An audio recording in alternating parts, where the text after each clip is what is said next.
ये कहानी शुरू होती है गुजरात के वननगर के एक छोटे से रेलवे स्टेशन से, जहाँ एक बच्चा जो चाय बेचते हुए यात्रियों की कहानी सुनाता था, सपनों को देखने का साहस कर रहा था। ये बच्चा कोई और नहीं, नरेंद्र दामोदास मोदी था। लेकिन क्या आप जानते हैं कि मोदी ने अपनी किशोरावस्था में एक ऐसा फैसला लिया जिसने उनके जीवन को हमेशा के लिए बदल दिया। मोदी ने 17 साल की उम्र में अपना घर छोड़ दिया। वह किसी को कुछ नहीं बताए चुपचाप हिमालय की ओर निकल पड़े। वहाँ उन्होंने साधु संतों के साथ महीनों बिताए, जीवन का अर्थ समझने की कोशिश की और ध्यान साधना की। यह अवधि उनके जीवन का सबसे गुप्त अध्याय है, जिसके बारे में बहुत कम जानकारी है। कहा जाता है कि हिमालय की उन पहाड़ियों में मोदी ने कई संतों की मुलाकात की। एक संत ने भविष्यवाणी की थी, तुम्हारा भाग्य असाधारण है। तुम केवल अपने लिए नहीं बल्कि लाखों लोगों के लिए पैदा हुए हो। यह वाक्य मोदी के जीवन का मार्गदर्शक बन गया। वह साधारण जीवन छोड़कर कुछ बड़ा करने के लिए लौटे, लेकिन यह कहानी ही खत्म नहीं होती। मोदी का वह समय एक रहस्य है। क्या उन्होंने केवल ध्यान साधना की या कुछ ऐसा सीखा जो आज तक छुपा हुआ है?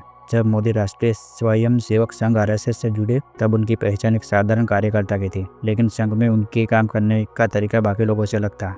कहा जाता है कि मोदी संघ में रहस्यमय रणनीतिकारक कहा जाता था, क्योंकि वह अपने विचारों और कार्यों को हमेशा पर्दे में रखते थे। 1990 के दशक में जब मोदी का भारतीय जनता पार्टी में भेजा गया, तब उन्होंने गुजरात की राजनीति में कई अप्रत्याशित कदम उठाए। लेकिन क्या आप जानते हैं कि उन्होंने मुख्यमंत्री बनने के बाद अपने जीवन के कई पहलुओं को गुप्त रखा? 2014 में जब नरेंद्र मोदी प्रधानमंत्री पद के उम्मीदवार बने, तो उनके जीवन से जुड़ी कई रहस्यमयी बातें सामने आने लगी। लोग सवाल करने लगे, मोदी की गुप्त शादी का सच क्या है? हिमालय में बीते वर्षों का प्रभाव उनके नेतृत्व में कैसा दिखता है? उनकी शादी के बाद 2014 के चुनाव के दौरान चर्चा में आई। उनकी पत्नी जशोदाबेन ने खुद मीडिया से दूर रखा। प्रधानमंत्री बनने के बाद मोदी ने कई फैसले लिए जो चौंकाने वाले थे। नोटबंदी, जीएसटी और अनुच्छेद 370 का हटाना। कुछ लोग मानते हैं कि मोदी का हिमालय में बिताया समय और वहां से सीखी गई रणनीतियां उनके बड़े फैसलों में झलकती है।